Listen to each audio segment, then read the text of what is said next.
இந்த குர்ஆன் விளக்க உரையை கேட்டு படிப்பினை பெற்று அல்லாஹ்வின் நேர்வழியில் சிறந்த மனிதராக மற்றும் முழு மனிதர்களுக்கும் ஏனைய அனைத்து உயிரினங்களுக்கும் பயனுள்ள வாழ்க்கையை வாழ்ந்து மரணிக்க இறைவன் உதவி புரிவானாக. ஆமீன். சத்தியத்தை நிராகரிப்போனில் உள்ளங்களில் வெகு விரைவில் நாம் பேரச்சத்தை ஏற்படுத்துவோம். ஏனெனில் இறைவனுக்கு இணையானவை என நிரூபிக்கும் எந்த ஆதாரத்தையும் எவற்றுக்கும் அல்லாஹ் இறக்கிவிடவில்லையோ அவற்றை அவனுடன் இணையாக்கி விட்டார்கள். அவர்கள் இறுதியாக போய் சேரும் இடம் நரகமே. அக்கிரமக்காரர்கள் சேர இருக்கும் இந்த இடம் எத்தனை கெட்டது. அதில் அல்லாஹ் என்ன சொல்கிறான், அல்லாஹ் உங்களை பாதுகாத்துட்டான். விட்டுருந்தா இப்படி போயிருப்பீங்க. போய் தொலையுதுன்ட்டு அல்லாஹ் என்ன பண்ணிட்டான், இழுத்து பிடிச்சேன். மறுபடியும் ரசூல்லாவுக்கு சுயநினைவு கொடுத்தேன், கோமாவில் போயிட்டார். மறுபடியும் அவளை எழுப்பி உட்கார வச்சேன். இதெல்லாம் பண்ணி உங்களை மறுபடியும் ப்ரொடெக்ஷன் பண்ணேன். அல்லாஹ் சொல்லிட்டு அடுத்தது சொல்கிறான், நிராகரிப்போரின் உள்ளங்களில் வெகு விரைவில் நாம் பேரச்சத்தை ஏற்படுத்தினோம். அது என்ன நடந்துச்சு அப்படின்னா, நபி ஸல்லல்லாஹு அலைஹி வஸல்லம் அவங்க விழுந்துட்டாங்க, சஹாபாக்கள் ஓடிட்டாங்க. இப்போ ஃபுல் அண்ட் ஃபுல் கண்ட்ரோலு எதிரிகள் கையில் வந்துருச்சு. இப்போ ஒரு குரூப்பு இருந்த சஹாபாக்கள்லாம் எங்கே போயிட்டாங்கன்னு பார்த்தீங்கன்னா மேலே போயிட்டாங்க. உஹது மலை இருக்குல்ல, மலையில் ஏறிட்டாங்க. மலையில் ஏறி அவங்கவுங்க அப்படி பாறையில் அப்படியே ஸ்ப்ரெட்டாகி உட்காந்துட்ருக்காங்க. போர் முடிஞ்சிருச்சு, களத்தில் யாருமே இல்லை. அப்போ அபூஜெயில் அபூ சுஃபியான் என்ன சொல்கிறாருன்னா, போயிடலாம் வாங்கங்கிறார். காலித் பின் வலீத் சொல்கிறாரு, நல்ல வாய்ப்பு, எல்லாம் அசம்பல் இல்லாமல் செதறி கிடக்கிறாங்க, ஊரை விட்டு போக வேண்டாம். அதாவது போர் பொறுத்த வரைக்கும் டெய்லி நின்றும், சாயந்தரம் நின்றும், இருட்டாயிடுச்சுன்னா நின்றும், நைட்டில் சண்டை நடக்காது, இருட்டு இருக்கும், ஒன்றுமே தெரியாது. நினச்சிப்பாரு, அதில் போனீங்கன்னா நீ பூந்தூரில் போய் எங்கேயாவது காட்டில் போயிருந்தோம், அப்போ கூட எங்கேயாவது தூரத்தில் டியூப்லைட் இருக்கும், அந்த வெளிச்சம் கூட ரிஃப்ளெக்ட் ஆகும். கடலில் ட்ராவல் பண்ணி போப்பார், பாலைவனத்தில் போப்பார், தெரியும், இருட்டாக இருக்கும், ஒன்றுமே தெரியாது. விளக்கு பிடிச்சிட்டுலாம் சண்டை போட முடியாது. சாயந்தரம் அசர் ஆயிடுச்சுனாலே போர் நின்றும்.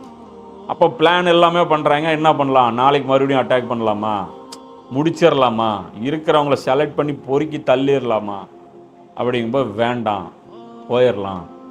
ஒரு பயம் அல்லாஹ் போடுறான் மனசில். யாருக்கு? அபூ சுஃபியானுடைய மனசில் அல்லாஹ் பயம் போடுறான். ஏன்னா மதினாலேருந்து ஒரு டீம் வந்துருச்சுன்னா, பக்கத்தில் தானே இருக்குது, ஜஸ்ட்டு இன்னொரு பேட்ச் வந்துருச்சுன்னா, வேறு யாருக்காவது சப்போர்ட்டுக்கு வந்துட்டாங்கன்னா, இல்லை வேறு ஏதாவது நம்ம ஓவர் எக்ஸைட்மெண்ட் ஆகி அடிச்சிட்டோம், நல்லா அடி கொடுத்துட்டோம். வந்தது எதுக்கு? கொலையாளிகளை பழி வாங்கிறதுக்கு. ஹம்சாவை பழி வாங்கிட்டோம். அபூஜெயிலுக்கும் ஹம்சா ஈக்குவல் ஆயிடுச்சு. அது மாதிரி முஸப் பின் உமைருக்கு இன்னொரு ஆள் ஈக்குவல் ஆயிடுச்சு. யாரெல்லாம் ஸ்கெட்சு போட்டு வந்தோமோ அவங்களெல்லாம் தூக்கியாச்சு. பெரிய சப்போர்ட்டர்ஸ், ரசூல்லாவுடைய சப்போர்ட்டர்ஸை தூக்கியாச்சு. போதும், நம்மளும் அடித்தோம், இவங்களும் அடித்தோம், இனிமேல் அவங்களுக்கும் பயம் இருக்கும், கண்டிப்பாக நம்மளை தேடி வரமாட்டாங்க. இதோட பாடம் கற்றுக் கொடுத்ததாகவே இருக்கட்டும், இதோட போயிடலாம். ஆனால் காலித் பின் வலீத் என்ன சொன்னார், முடிச்சுட்டு போகலாம், இவங்க இருக்கவே கூடாது, டெமாலிஷ் பண்ணிடலாம். ஆனால் அல்லாஹ் என்ன பண்ணால் அவங்கள கிறுக்குத்தனமான ஒரு யோசனை கொடுத்தான். இதுதான் அல்லாஹ். அதாவது அல்லாஹ் நமக்கு பேக்ரவுண்டில் இருக்கும்போது நமக்கு ப்ரொடெக்ஷன் கிடச்சிடும். புரியுதா? அதனால் எப்போவுமே நம்ம யார்கிட்ட பாதுகாவல் தேடணும்? அல்லாஹ்ட்ட தான் தேடணும். இதே நம்ம அல்லாஹ்வுக்கு யூஸ் ஆகிற மாதிரி நடந்துக்கிட்டு அல்லாஹ் நம்மளை பாதுகாப்பானா இல்லையா? அந்த புத்திசாலித்தனம் நமக்கு இருக்கணும். இப்படி பாதுகாத்தான்ல, இவங்களுக்கு கிறுக்குத்தனமாக ஐடியா கொடுத்தது யாரு? அல்லாஹ் தானே. அது பயப்படவும் வச்சுட்டான். நாளைக்கு இருந்தா இதே வாங்கின அடி திருப்பி கொடுத்துட்டாங்கன்னா கோபத்தில் இருக்காங்க, அது மாதிரி தோணும். கிறுக்குத்தனமாக அவங்கள தோண வச்சிரும். முடிவு அவங்க கேனத்தனமாக எடுப்பாங்க. அது நமக்கு சாதகமாக போயிடும். அதனால் நம்ம அல்லாஹ்வுடைய வேலை செய்யும்போது, அல்லாஹ்வுடைய ப்ரொடெக்ஷனில் இருக்கும்போது நம்மளை எல்லா ஆங்கிள் இருந்தும் அல்லாஹ் பாதுகாப்பான். அல்லாஹ் உங்களுக்கு உதவி செய்வதாக தனது வாக்குறுதியை நிறைவேற்றி விட்டான். துவக்கத்தில் அவனது அனுமதியின்படி அவர்களை நீங்கள் தான் போரில் வெட்டி வீழ்த்தினீர்கள். இப்போ உஹது போரை பற்றி அல்லாஹ் பேசுகிறான். இந்த ஆயத்தில் 152வது ஆயத்தில் ஃபுல் டீட்டெயில் அல்லாஹ் சொல்கிறான்.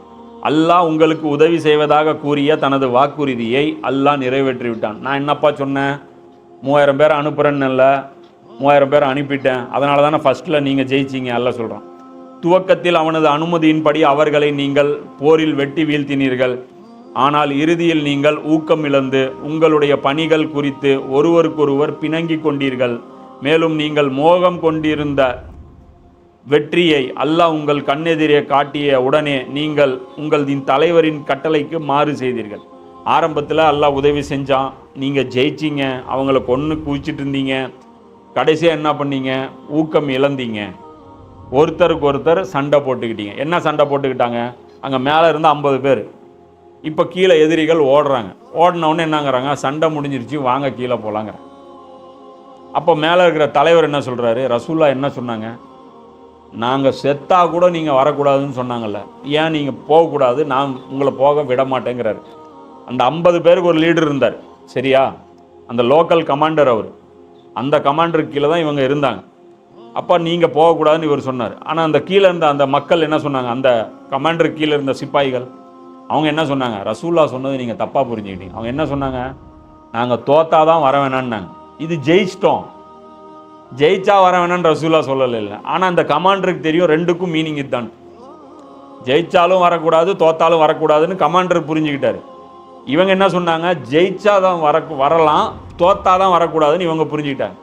இப்போ இதெல்லாம் ஒரு பக்கம் புரிஞ்சுக்கிட்டாங்க, இப்படி புரிஞ்சுக்கிட்டாங்க, அதெல்லாம் நியாயம் மாதிரி தெரியும். ஆனால் இவங்க பண்ண மிஸ்டேக் என்னன்னா, தலைவருடைய பேச்சுக்கு கேட்கணும். இது ரூலா இல்லையா? இப்போ தலைவர் தப்பாக சொன்னால் கூட போயிருக்கக்கூடாது இல்லை, ஏன் போனீங்க? அப்படி போகிறதா இருந்தால் கூட தலைவர்கிட்ட சொல்லி ஏதோ ஒன்று பண்ணி, கீழே தான் ரசூலா இருக்காங்க, ஒரு ஆள் அனுப்பி கேட்டு வந்துட்டு போயிருக்கலாம். உங்களை யார் தலைவர் சொல்ல சொல்ல அவர் அப்படியே விட்டுட்டு போக சொன்னீங்க. அப்போ விட்டுட்டு போனதுனால வந்த பிரச்சனை. அதுதான் அல்லாஹ் சொல்கிறான், உங்கள் கண்ணெதிரே மேலும் நீங்கள் மோகம் கொண்டிருந்த, அதாவது நீங்கள் ஜெயிக்கணும்னு ஆசைப்பட்டீங்கல்ல, அந்த வெற்றியை உங்களுக்கு அல்லாஹ் கண்ணெதிரே காட்டிய உடனே நீங்கள் மாறு செய்தீர்கள். ஏனெனில் உங்களில் சிலர் இம்மையை விரும்புவோராக இருந்தனர். சில பேருக்கு வெற்றி மேலே ஆசை இருந்துச்சு. இப்போ இந்த இடத்துல கனிமத் பொருள் தான் சஹாபாக்கள் ஆசைப்பட்டு இறங்குனாங்கன்ட்டு நிறைய பயான்கள்லாம் நம்ம கேள்விப்பட்டிருப்போம். தெரியுமா, கேள்விப்பட்டிருக்கீங்களா? கனிமத்துக்காக தான் இவங்க இறங்கினான்ட்டு. ஆனால் கனிமத்துக்காக இறங்குனதா அதை நாம் புரிஞ்சிக்க முடியாது. ஏன்னா இஸ்ரார் அஹமது வேறு விளக்கம் சொல்கிறாரு, அதுதான் சரியாகவும் இருக்குது. ஏன்னா பத்ரு போர்லேயே கனிமத் யாருக்கு எவ்வளோங்கிற அந்த ஷேரு குரான் சொல்லிருச்சு.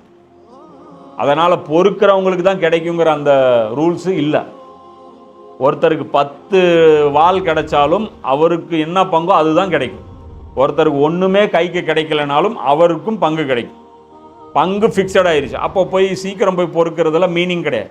அவங்க எதுக்கு ஆசைப்பட்டாங்கன்னா ஜெயிக்கிறதுக்கு. இத்தனை நாள் அடி வாங்கிட்டே இருந்தோம், இப்போ அடிச்சிடும், அந்த குஷிக்கு இறங்கி போய் நாமளும் 4 அப்பா அப்படின்னா நல்லாயிருக்கும். அப்படி தானே இருக்கும். இந்த குஷியில் ஓடுறேன் பாரு, அப்போ அபுஜெயில் ஓடுறான், அபு சுஃபியான் ஓடுறேன் பாரு, ஐயா நான் அவனை 2 தட்டு தட்டியிருக்கலாமடா.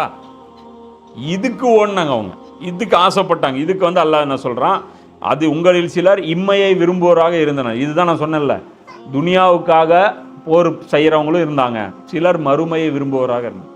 சிலருக்கு அவங்களோட யாரோடவும் பகையெல்லாம் கிடையாது. அவங்க அல்லாவுக்காக சண்டை போட்டாங்க, வெற்றியும் அல்லாவுக்கு தான், நம்ம தோத்தாலும் அல்லாவுக்கு தான் அவங்க இருந்தாங்க. பிறகு அல்லாஹ் உங்களை சோதிக்கும் பொருட்டு இறை மறுப்பாளர்களை எதிர்த்து நிற்க முடியாத வண்ணம் உங்களை திசை திருப்பி விட்டான். இது அல்லாஹ் ஏற்படுத்தின சோதனை. இதன் பிறகும் அவன் உங்களை மன்னித்தருளினான். இங்கவோ இவ்வளோ பெரிய மிஸ்டேக் நடந்ததுக்கு அப்புறம், இதன் காரணமாக என்னுடைய நபிக்கே பாதிப்பு ஏற்பட்டதுக்கு அப்புறமும் அல்லாஹ் என்ன பண்ணான், மன்னித்தருளினான். ஏனெனில் அல்லாஹ் இறை நம்பிக்கையுடையோர் மீது பெரும் கருணை பொழிபவனாக இருக்கின்றான்.